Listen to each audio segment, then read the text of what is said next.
Hi guys, my name is Vikesh. Today I am here to help you with the poem Fire and Ice by Robert Frost. So Robert Frost is a poet जो कि nature को describe करते हैं, human emotions को describe करते हैं, darkness को represent करते हैं. So इस पोएम में let's see what he has done. Okay, so as per the name of the poem Fire and Ice, fire क्या रिप्रेजेंट करता है या ice क्या रिप्रेजेंट करता है वो हमें रॉबर्ट फ्रॉस्ट अपने नजरिए से बता रहे हैं. तो रॉबर्ट फ्रॉस्ट के नजरिए से देखते हैं हम about fire and ice. Fire क्या रिप्रेजेंट करता है? फायर रिप्रेजेंट करता है ग्रीड. ग्रीड मतलब होता है लालच. लालच को रिप्रेजेंट करता है. डिजायर. डिजायर होती है किसी चीज की चाह, किसी चीज को पाने की इच्छा. लस्ट. लस्ट होता है हवस, हर चीज को पाने की एक हवस. कॉन्फ्लिक्ट. कॉन्फ्लिक्ट होते हैं मतभेद.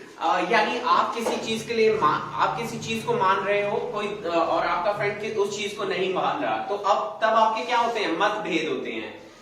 फ्यूरी. फ्यूरी होता है मतलब आग या किसी टाइप का किसी तरह का जलन.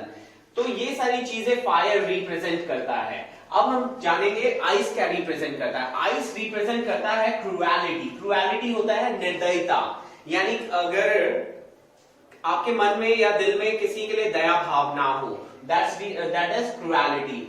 इंटॉलरेंस. अगर आप किसी की बात ना सहन कर सके, दैट्स इंटॉलरेंस. रिजिडिटी. अड़ जाना, अपनी बात को मनवा के मानना, that is rigidity. Then insensitivity. Insensitivity होता है कि आपके अंदर कोई भाव ही ना हो, आपके मन में कोई किसी के लिए दया भाव ही ना हो, दैट्स इनसेंसिटिविटी. कोल्डनेस. कोल्डनेस होता है कठोरपन. जैसे एक अगर आप लोगों ने सुना होगा एक प्रोवर्ब भी है, he is as cold as ice. यानी वो जो है किस तरह कठोर है, एक जैसे बर्फ कठोर होती है उस तरह उसका दिल जो है वो भी कठोर है. तो let's learn this poem. Let's try and understand line by line also. So in this poem poet says some say the world end in fire, from some say in ice. कुछ पोएट के हिसाब से वो कहता है कि ये poem जो वर्ल्ड है ये खत्म होगा किससे? फायर से. लेकिन कुछ लोग कहते हैं कि नहीं, ये किससे खत्म होगा? आइस से. From what I have tested of desire. यानी पोएट कहते हैं कि मैंने जो चीज टेस्ट की है, यानी डिजायर जो है उन्होंने टेस्ट की है. जब पोएट थोड़े से मशहूर हुए तो उनकी बुक्स छपने लगी, उनकी पोएम्स छपने लगी. That's how he get the popularity. तो उन्होंने क्या चीज टेस्ट किया है? डिजायर. तो वो कहते हैं कि जो मैंने डिजायर टेस्ट किया तो मुझे लगता है या मैं उनके फेवर में हूं. I hold up with those who favour in fire. जो लोग फायर को फेवर कर रहे हैं तो मेरा मत जो है या मेरा वोट जो है उन लोगों के लिए है. सो इस पोएम को किसने, इससे कुछ क्वेश्चंस बन सकते हैं guys. Let me help you with that also. इससे पोएम में क्वेश्चन बनता है कि एक्सट्रैक्ट कौन सी पोएम से लिया गया है. ये एक्सट्रैक्ट लिया है फायर एंड आइस से. किसने लिखा है? By Robert Frost. फिर एक क्वेश्चन बन सकता है कि पोएट के हिसाब से ये फर्स्ट स्टैंजा के अकॉर्डिंग पोएट के हिसाब से वर्ल्ड जो है किससे एंड होगा? ये एंड होगा फायर से.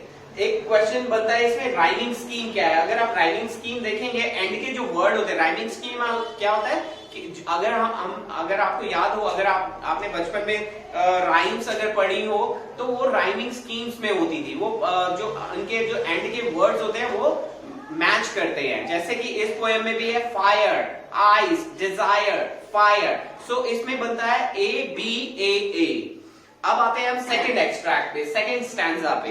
सेकंड स्टैंजा में पोएट जो है हमें बताने की कोशिश कर रहा है इफ इट, अगर ये इट यहाँ पे क्या रिप्रेजेंट कर रहा है? It represents world. हमारा वर्ल्ड को रिप्रेजेंट कर रहा है. और गाइस इस पे क्वेश्चन भी बनता है कि इट किस चीज को रिप्रेजेंट कर रहा है? It represents the world.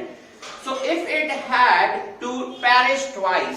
अब सेकंड स्टैंजा में ये भी क्वेश्चन पूछा जाता है पेरिश का मतलब क्या है? पेरिश का मतलब है टू डाई अगेन. अगर ये दोबारा हमारा वर्ल्ड अगर दोबारा खत्म होता है, then I think I know enough of hate. तो पोएट बोलता है कि मैं जानता हूं कि इस वर्ल्ड में इतना हेट्रेड है एक दूसरे को लेके कि ये वर्ल्ड जो है सेकंड टाइम किससे खत्म होने वाला है? आइस से. To say that for destruction is also great and would suffice. Suffice मतलब होता है enough. इतना enough hate है लोगों के मन में कि ये जो world खत्म होगा, ये खत्म होगा by hatred, by coldness, by ice. So इसमें मैंने आपको बताया it refers to world. Second question बनता है पेरिश का मतलब क्या है? पेरिश का मतलब है यहाँ पे टू डाई और टू डिस्ट्रक्शन. थर्ड क्वेश्चन बनता है आइस क्या रिप्रेजेंट कर रही है? Coldness, hateness, hatred. And fourth question इसमें बन सकता है what would the cause of destruction? destruction की तबाही का क्या कारण हो सकता है? So according to both the stanzas, ice and fire are the cause of destruction. But second stanza के according अगर पूछा जाए तो it is ice is the cause for destruction. अच्छा गाइस, इसमें एक और चीज मैं आपको इंपॉर्टेंट पार्ट है, ये मैं आपको एक्सप्लेन कर देता हूं. इसमें क्या है, अगर आपसे क्वेश्चन बनता है 3 या 2 नंबर का, अगर क्वेश्चन बनता है कि फायर एंड आइस क्या रिप्रेजेंट करता है, तो अगर आप ये भी लिख के आते हैं तो भी आपको फुल मार्क्स मिलेंगे.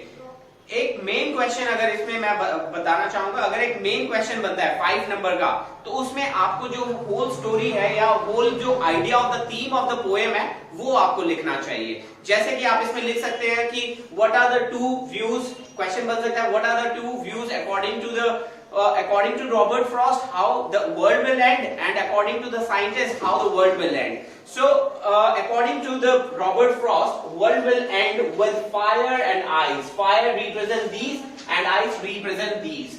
And according to what are the scientific reason that the world will end? The scientific reason is like